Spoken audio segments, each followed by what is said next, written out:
On ne va pas repartir dans un débat. Si, je vais poser une seule question. Est-ce que pour vous, M. Dieudonné Mbala est antisémite? Est-ce que pour vous, M. Alain Soral, qui a fréquenté Mme Le Pen, est national-socialiste? C'était d'ailleurs au Parti communiste avant. Non, c'est la question. Je vous la pose directement. Alors, je vous réponds, comme j'ai déjà répondu à cette question-là. Il a été condamné pour antisémitisme. Je ne sonde pas les cœurs et les reins. Ah bon? Vous avez eu, excusez-moi, M. Valls, des propos extrêmement racistes à Évry. Vous savez, vous avez parlé des whites, des blancs, les blancos. Mettez-moi quelques blancs. Mais ça, je vous ai déjà entendu chez cet argumentaire. Répondez précisément à la question que vous avez posée. La réponse que je souhaite, M. Valls.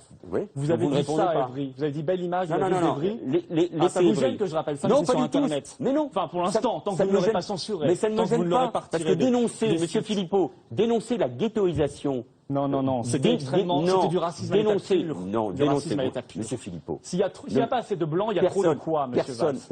Personne ne va croire un seul instant ici les gens iront voir la que le raciste est de ce côté-là. Est-ce que vous souhaitez répondre à Manuel Valls? Répondez clairement. Je finis de répondre. Vous avez eu des propos extrêmement racistes, mais est-ce que je peux dire, et j'ai le droit de dire que vous êtes raciste? Non, parce que je ne sonde pas les cœurs et les reins, et je laisse la justice faire. Je ne suis pas la 17e chambre correctionnelle. Pour vous, des propos qui sont tenus contre les juifs, ce ne sont pas des propos antisémites. Les propos tenus contre les juifs sont que vous avez un avis, antisémites. M. Philippot, vous avez un avis sur tout. Vous avez un avis sur tout, mais vous n'avez pas d'avis sur ce personnage qui a fréquenté et qui a continué à fréquenter la famille Le Pen. Vous n'avez pas d'avis sur M. Soral, que Mme Le Pen connaît et qui se réclame comme national-socialiste. Vous n'avez pas d'avis sur ce sujet. Si, j'ai répondu très clairement, mais je ne me mets pas à la place de la justice. Je vous dis, M. Valls, changez d'obsession. Vous m'avez l'air un petit peu à cran avec cette affaire. Prenez quelques jours de vacances, ça vous fera très bien. Vous savez, 2017, c'est loin. Ménagez-vous, parce que vous avez l'air complètement obsédé par cette affaire de Dieudonné. Je crois que c'est fini. Vous avez été son meilleur impresario. Aujourd'hui, il remplit les zéniths partout en France. J'espère qu'il vous a envoyé une invitation, d'ailleurs. Vous la méritez bien. Mais je crois que ne continuez pas à vous ridiculiser sur cette affaire-là. Les Français vous attendent sur la sécurité et sur l'immigration. Et vous n'avez pas répondu ce soir à ma question. Je sais sur quoi m'attendent les Français.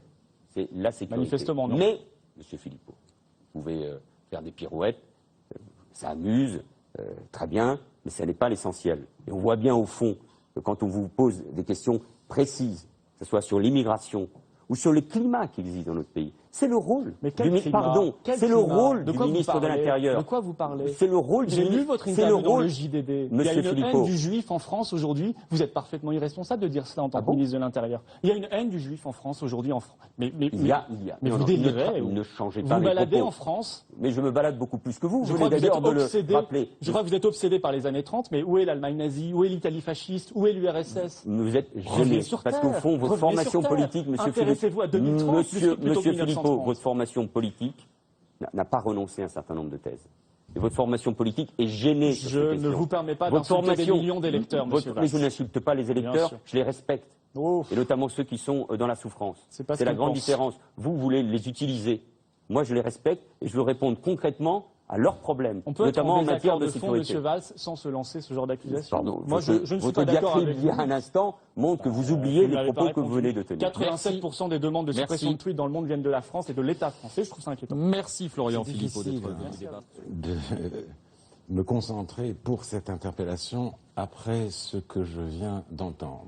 Je suis vraiment remué et j'aurais aimé me trouver face à Florian Philippot pour parler de Dieudonné, d'Alain Soral et de ces cris qu'on a entendus. En effet, la Shoah, c'est bidon. Florisson a raison, la Shoah, c'est bidon. Bien, mais ce n'est pas mon rôle. Et on en a parlé déjà pas mal ici. Bonsoir Manuel Valls. Bonsoir. Je vais revenir sur l'interdiction que vous avez menée du spectacle de Dieudonné. Vous avez, peut-être vous n'en avez pas aperçu, commis un lapsus tout à l'heure. Vous avez dit, je vous cite, si c'était à refaire, je ne le referais pas. Vous vouliez dire, j'imagine, je le referais. Oui, mais David Pujadas m'a corrigé. Mais justement, est-ce que derrière ce lapsus, il n'y a pas tout de même un regret que vous avez vous-même noté? Votre baisse de popularité coïncide avec cette montée en première ligne dans ce combat sur les valeurs de la République et en particulier contre les spectacles de Dieudonné. Est-ce que vous n'auriez pas dû progresser dans la popularité puisque vous l'avez dit vous-même, les Français sont majoritairement hostiles à ces idées? Comment vous expliquez ce paradoxe? Quand il s'agit de défendre nos valeurs, de combattre l'antisémitisme, le racisme, la peur de l'autre, quand il s'agit de combattre, c'est le travail de la police et de la justice, les actes de profanation de lieux de culte, juifs, catholiques, musulmans, bien sûr, et nos compatriotes musulmans sont inquiets aussi de tous les débats autour du culte musulman, font partie de la communauté nationale. Il n'y a pas d'autre réflexion que de combattre ces phénomènes. La question des sondages, de l'impopularité, de la réaction même de l'opinion n'est pas mon sujet. Savoir. Les valeurs de la République sont plus importantes que tout pour ce qui me concerne. Nous en avons beaucoup parlé avec... Mais sur le pourquoi. Le pourquoi. Est-ce que les Français ont peut-être vu une forme de censure, même si ce n'était pas votre souhait, à travers votre décision, à travers la décision du Conseil d'État, et j'ajouterais à travers la rapidité de la décision du Conseil d'État, qui a parfois éveillé le soupçon, vous le savez. On ne peut pas soupçonner un seul instant le Conseil d'État. La décision a été prise en lui-même. C'était un combat difficile à mener, car il y avait le risque, en effet, mener un combat qui pouvait apparaître comme liberticide. Il fallait convaincre, notamment les jeunes, il faut les convaincre que ça n'était en rien une opinion, que c'était un délit, que les propos racistes et antisémites sont un délit. Et ce combat, nous l'avons gagné. Alors justement... Nous l'avons gagné non seulement sur le plan judiciaire, mais aujourd'hui chacun a compris qu'est-ce qu'il y avait derrière ce phénomène. Et avec ce qui s'est passé il y a 10 jours... Enfin, vous dites chacun a compris... Visiblement, non, il y a un paradoxe, monsieur le ministre. Chacun a compris que ce personnage tenait des propos racistes et antisémites. Chacun a compris que derrière, il y avait des hommes et des femmes qui pouvaient mener, notamment sur Internet, des campagnes de déstabilisation et des campagnes racistes et antisémites. Ça, on ne l'entendait pas avant. Et maintenant, c'est fait. Et si c'était à refaire, je le referais. Mille fois. Les convictions vont au-delà de tout. Et quand on a des convictions comme moi, on se bat pour ces convictions, quelle que soit la réaction de l'opinion. Vous dites, les faits m'ont donné raison, il fallait le faire, et pourtant, vous l'avez vous-même dit, il y a une montée des forces sombres. Est-ce qu'elles n'ont pas été exacerbées par cette interdiction, encore une fois, et par cette impression de censure que vous dénoncez? Un aspect contre-productif, un aspect contre-productif. Je ne le crois pas. Je pense que dans tous les domaines de la vie publique, la transparence, la vérité, nommer les choses, nommer les phénomènes, c'est ce que nous a appris l'histoire. Si on fait semblant de ne pas comprendre ce qui se passe, que dans un moment très difficile pour notre pays, et moi, je veux saluer l'action très courageuse et le très grand sang-froid du président de la République. Parce que, quel que soit le moment difficile ou les enquêtes d'opinion, il est obsédé par une seule idée, redresser le pays sur le plan économique. Mais il ne s'agit pas uniquement de le redresser sur le plan économique. Il faut lui donner la confiance.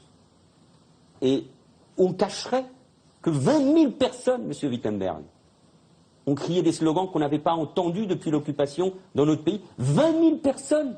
Avant, c'était des groupuscules. Je ne dis pas que ça a submergé la société française. L'aurait-elle fait si vous n'aviez pas interdit les spectacles de Dieudonné? Mais bien sûr, parce que c'était déjà présent. Aujourd'hui, tout se confond. Quand vous avez des sites qui sont visités par des millions de personnes, et quand vous avez des gens qui vont désormais à des spectacles où ils savent que ce personnage est un antisémite et un raciste, et qu'il a été condamné par la justice, c'est qu'il y a un problème. S'il y a des parents d'élèves qui, aujourd'hui, sont troublés, et parfois en toute connaissance de cause, qui enlèvent leurs enfants de l'école parce qu'ils pensent que sur des sites où on leur explique qu'on enseigne la théorie du genre, c'est qu'il y a un problème. Alors, il ne suffit pas d'interdire, mais la loi...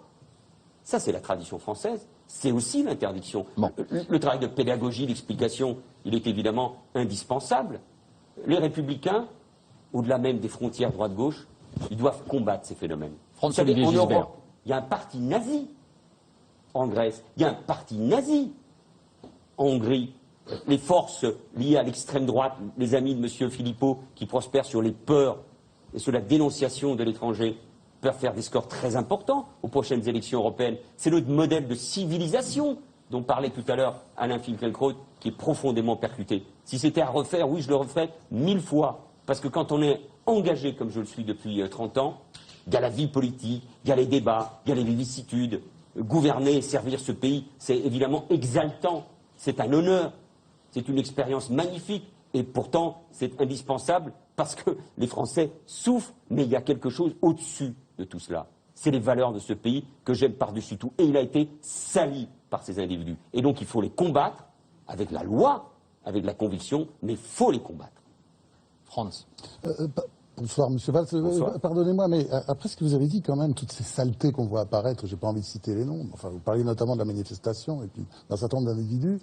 Est-ce que c'est pas quand même la conséquence d'une politique économique stupide menée conjointement ou alternativement par la droite et la gauche depuis 30 ans? Le malheur social, la crise qui n'en finit pas, le chômage. C'est vrai, quand on se compare avec n'importe quel pays européen, on est effrayé, quoi. D'autres pays ont des... Vous ne sentez pas un peu responsable, quand même? Créolé. Chacun a sa part de responsabilité, pourquoi je le nierais? Ce mélange, pardon d'y revenir, cette crise économique, cette crise de confiance, cette crise d'identité... Elle est quand même à la base de tout. Elle est à la base de tout depuis de nombreuses années. Pardon, mais certains pays très riches ont aussi une extrême droite très forte. C'est ce que j'allais dire. La Vous Norvège, avez des pays la qui ont Suisse. connu un chômage de masse, une situation économique, je pense à l'Espagne par exemple, qui ne connaît pas les mêmes phénomènes identitaires, et vous avez des pays comme l'Autriche ou la Norvège, qui sont des pays de plein emploi et qui connaissent ces phénomènes identitaires. Bon, mais vous m'avez posé cette question pour ce qui concerne la France. Et donc, ce pays, vous l'avez dit, dans un bel éditorial, il ne faut pas trop le secouer, parce qu'il y a... Il y a plein de larmes, oui. Parce qu'il y a beaucoup de larmes, parce qu'il y a un tas de larmes. Il faut faire attention. La France, elle est fragile. Peut-être que quand François Hollande a reçu la confiance des Français en 2012, peut-être avons-nous sous-estimé, non pas l'ampleur de la crise économique, mais l'ampleur des fractures, du malaise que nous connaissons dans notre société. Et donc, dans l'entreprise de redressement du pays qu'il mène, il y a aussi la volonté de redonner confiance à nos compatriotes. Oui, vous avez raison, il faut leur redonner confiance. Et comment on peut le faire? Autour de quoi? Autour des valeurs de la République, pas de manière désarticulée, mais c'est l'emploi, c'est l'école, dont parlait Alain Finkielkraut, c'est la laïcité, c'est au fond tout ce qui nous rassemble. Il faut unir davantage notre pays.